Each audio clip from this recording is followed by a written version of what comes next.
Beginilah detik-detik banjir bandang yang menghantam Desa Pasir Puntung dan Desa Kampung Baru, Kecamatan Semadam, Aceh Tenggara. Warga sempat panik berhamburan menyelamatkan diri melihat kondisi air disertai lumpur, batu, dan kayu yang gelondongan yang begitu cepat datang. Banjir bandang yang membawa material lumpur, batu, dan kayu gelondongan ke Badan Jalan Nasional Kutacane, Medan, mengakibatkan antrian panjang kendaraan terjadi hingga 2 km.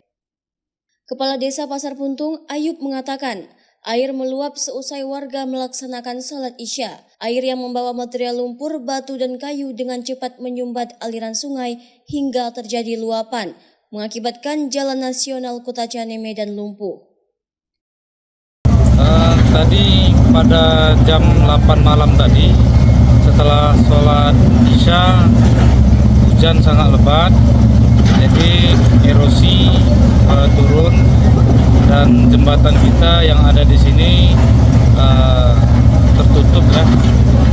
Jadinya airnya meluap serta membawa material dan pohon-pohon dari pegunungan.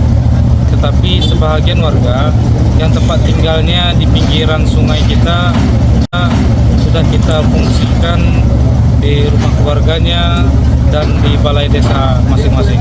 Nah, tentu harapan kita kepada pemerintah, baik itu daerah serta pusat, agar segera membangun jembatan kita, karena jembatan kita ini sudah tidak layak. Karena setiap tahunnya ini terus terjadi, malahan satu tahun itu bisa 2-3 kali ini terjadi. Dengan sigap 2 unit alat berat diturunkan pihak BPBD untuk membersihkan puing-puing material kayu gelondongan dan lumpur yang menutupi Badan Jalan Nasional. Berselang 3 jam setelah alat berat diturunkan, kendaraan sudah bisa kembali melintas. Kepala Pelaksana Badan Penanggungan Bencana Daerah, Asbi, mengatakan, sementara belum ada laporan korban jiwa dalam peristiwa ini, serta BPBD menghimbau kepada warga untuk waspada karena masih tingginya curah hujan di Aceh Tenggara. Hari ini, ya mungkin malam ini jalan ini sudah bisa dilalui, dan mungkin ini untuk tindak lanjutnya besok dengan P2JN sudah akan nanti membersihkan daripada lumpur-lumpur yang ada, nanti dibantu juga dari BPBD, mobil damkar untuk membersihkan jalan di sekitaran Pasar Puntung ke depan. Kondisi hari ini masih dalam pendataan.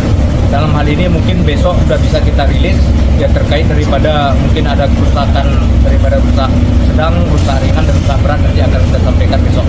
Ya, terkait daripada untuk masyarakat, ya kami harap dengan cuaca ekstrim hari ini ya mungkin karena sudah memasuki bulan Oktober, ya mungkin langganan banjir setiap tahunnya ada di Aceh Tenggara ini. Ya kami harap kepada warga di daerah aliran sungai yang lampau supaya bisa kira-kira untuk mempersiapkan diri supaya jangan ada nanti terjadi ya mungkin longsor dan banjir bandang yang ada di sekitar kabupaten.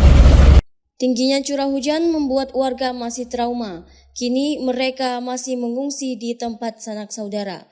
Dari Aceh Tenggara, Al Mujawadin melaporkan untuk Puja TV.